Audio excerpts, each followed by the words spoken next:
Hi friends, this is Marina Shepelsky. I'm a New York and New Jersey divorce lawyer. I have this channel so we can talk about relationship issues, and of course, divorce is definitely something I'm qualified to talk about, and I have a lot of stories to tell. Today's video is about the 3 things that you need to know about divorce from a divorce lawyer. First thing is manage your expectations. Going into the divorce, you probably have some ideas in your head, what you consider to be fair, what you think should happen with the children, with the assets, meaning whatever property you two have, with the home where you live together or you used to live together as a married couple. That's called a marital home, and many other things. You have expectations. You think things should look this way when you go to court. You think maybe that it's like those shows on TV, like Law and Order or the Special Victims Unit, and everybody gets to talk. Reality is very far from TV.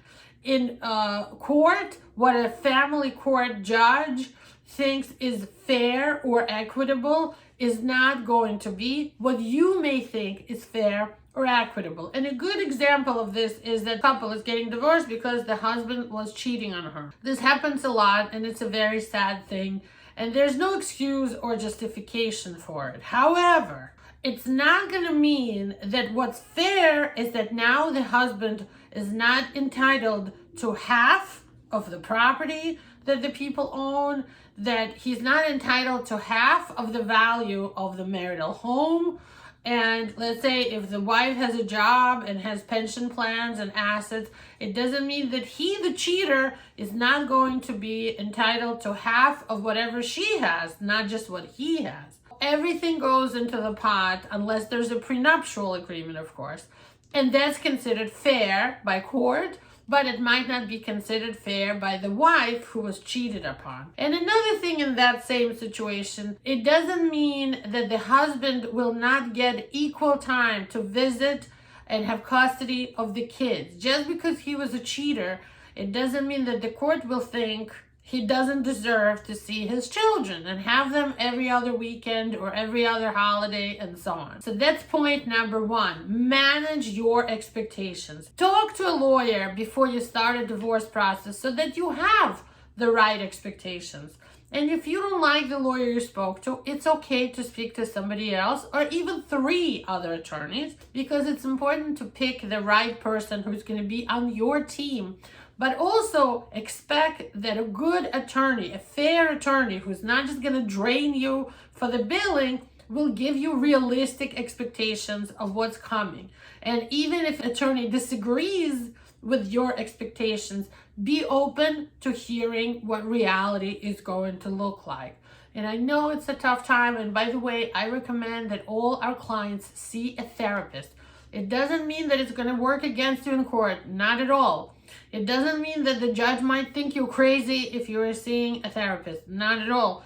Maybe a therapist is a good idea to help you manage your expectations and how you feel about them. Number 2 is be patient. Litigation, going to court, and even having divorces where there's no litigation, but maybe the 2 sides are trying to collaboratively together, jointly come up with a really good divorce plan. Right? It has to be super detailed because it has to last you and your kids until the kids turn 21. So that's going to take time. It's going to require patience. It's going to require sometimes putting your own interests or your ego aside for a minute, because you have to keep your eye on the prize. The prize here being a long-term detailed plan. What happens after the divorce? Kids, property, a parenting plan. What happens when your kids go to college? What happens on holidays? What about the kids' birthdays? Who gets to spend the birthdays with them? What about that winter Christmas break?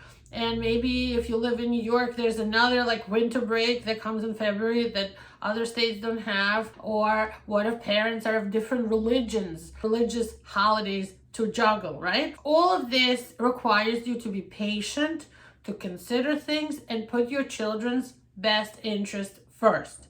Point number 3 is no one ever wins in divorces. Don't think that you're going to come out a winner or that your spouse will be the winner and therefore you are a loser, because no one ever comes out a winner in divorce. To start with, a divorce is the death of a marriage. It's the end of an era. It's the end of when you were one, when two people were one legally in the eyes of law. So all the I's have to be dotted and all the T's have to be crossed, because a divorce is a legal end to a marriage. You cannot win in this situation. It's not a competition. It's not a race. You will never get everything that you want, and neither will your spouse. Your spouse too will never get everything that they want, because both sides usually want everything and they want the other party to suffer. So if you think of it like that, no one ever wins in divorces. However, people do reach a compromising type of solution. A divorce is usually a series of compromise, not one or two, but a bunch of compromises that you will put in a legal agreement at the end. Or if you cannot agree on anything, you will ask the judge to make decisions for you. And that's going to be even longer, and you'll definitely not ever feel a winner in that situation. If you'd like to feel like a winner with anything, I suggest to you a different perspective. Perhaps you're a winner if you spend the least amount of money and time in court and you walk away with an agreement that's fair to your kids, puts their interests first, and you get approximately half of everything earned during the marriage. And of course, there's an exception to this if there is a prenuptial or postnuptial agreement. All right, thank you for watching. And I invite you, if you like these videos and if you're thinking about divorce, to become a subscriber. But even if you're not going through a divorce and you're not even thinking about divorce, if you like learning about relationships, stick around. There'll be more videos where I will talk about interesting things that I talk about with my friends, like how to introduce your new significant other to your children and your ex and your family and your ex's family. Like how to date after divorce. What's the proper way telling your children about some new relationship you have, and many, many topics like this. Stick around. Thank you for watching. Bye-bye.